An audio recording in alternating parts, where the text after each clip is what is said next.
That night, before going to bed, the mother went to Muhammad's room and tried to explain everything to him.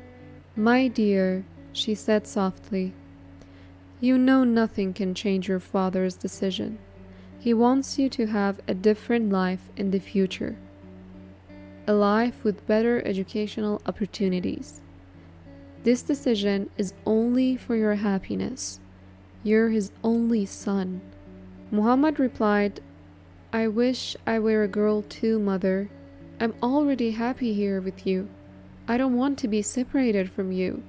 The mother smiled sadly and said, "Your father has prepared a small house near the school for you and Asad. Fatima will take care of the cooking and housework, so you won't be alone, my dear. Your father or uncle will visit you every month, and you'll come home during the holidays." She held Muhammad in her arms and whispered, "You're going to be an amazing man someday." That night, Muhammad wished morning would come sooner, so he could go and tell Asad what had happened.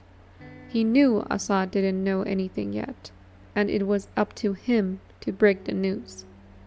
At dawn, as usual, he opened his eyes happily to the sound of birds. But then he suddenly remembered what was about to happen, and his heart sank with worry and sadness.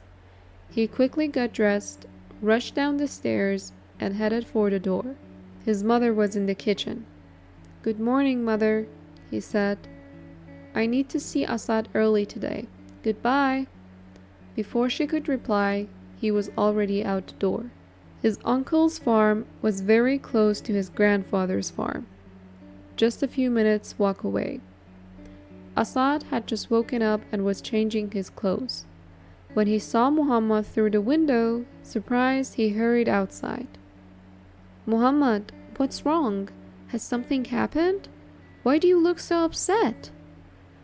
Muhammad asked, "You don't know?" "Know what?" Asad replied. "Come with me to the river," Muhammad said quietly.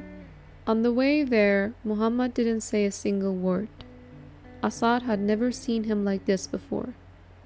When they reached the river, they sat down on the grass.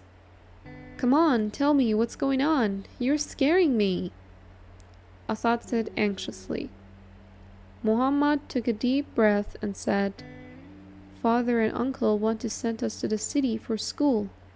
We'll have to live there alone. That doesn't sound so bad," Asad replied. Then Muhammad remembered that Asad's situation was completely different. 3 years earlier, Asad had lost his mother to illness.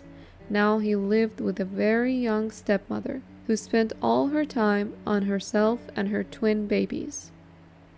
Asad not only didn't care for them, he was jealous of them. He couldn't stand the thought of his father loving anyone more than him, so he often avoided being home. "How can I live without my mother?" Muhammad said softly. "It's impossible." "Just like I've lived without mine," Asad answered. "Besides, you'll still see your mother during the holidays, but I'll never see mine again. You're not alone. We have each other. You're my brother, and I'll never have another. Don't worry about anything."